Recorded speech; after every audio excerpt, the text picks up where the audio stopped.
रमा जाने जाने यदिह तव भक्तेषु विभवो न सद्यः सम्पद्यः तदिह मदकृत्वा दशमिनां प्रशान्तिं कृत्यैव प्रदिशसि ततः काममखिलं प्रशान्तेषु क्षिप्रं न खलु भवदीये च्युतिकथा सद्यप्रसादरुषितान् विधिशङ्करादीन् केचिद्विभो निजगुणानुगुणं भजतः भ्रष्टा भवन्ति बत कष्टमदीर्घदृष्ट्या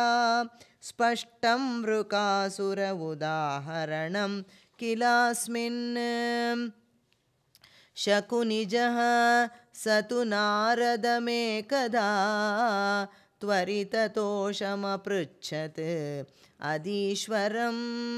स च दिदेश गिरीशमुपासितुं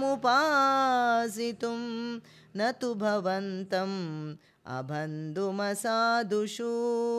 तपस्तत्त्वा घोरं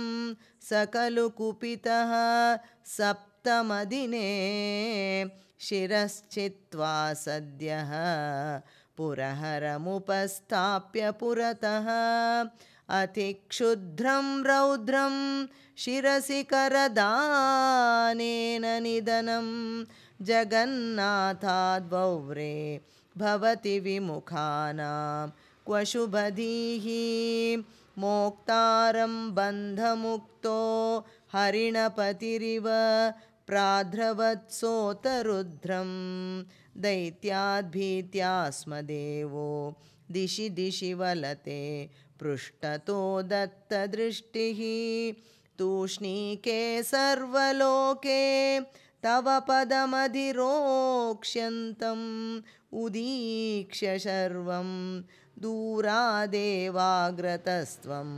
पटुवटुवपुषा तस्ति सेदानवाय भद्रं ते शाकुनेय भ्रमसि किमधुना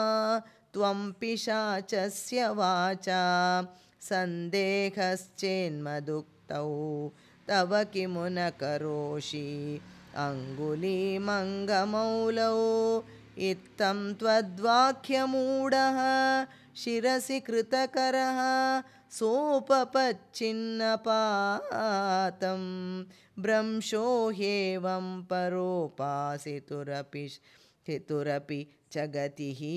शूलिनोऽपि त्वमेव भृगुं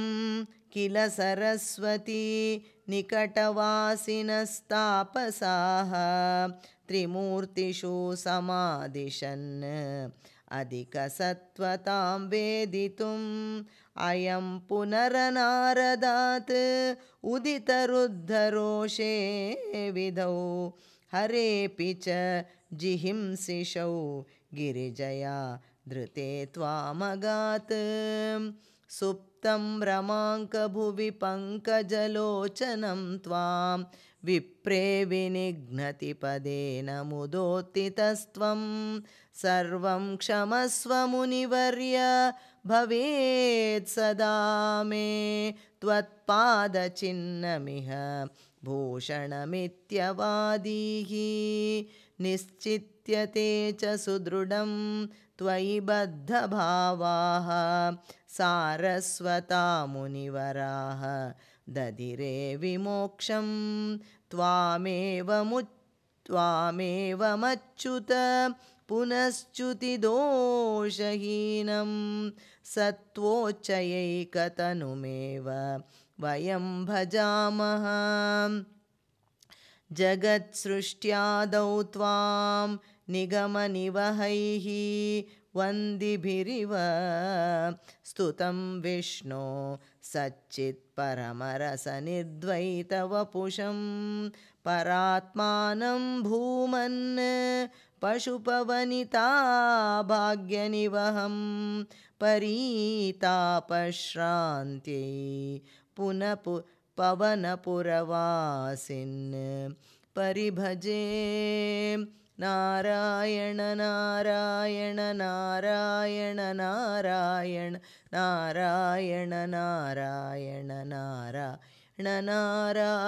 ನಾರಾಯಣ ನಾರಾಯಣ ನಾರಾಯಣ ನಾರಾಯಣ ನಾರಾಯಣ ನಾರಾಯಣ ನಾರಾಯಣ ನಾರಾಯಣ ನಾರಾಯಣ ನಾರಾಯಣ ನಾರಾಯಣ ನಾರಾಯಣ ನಾರಾಯಣ.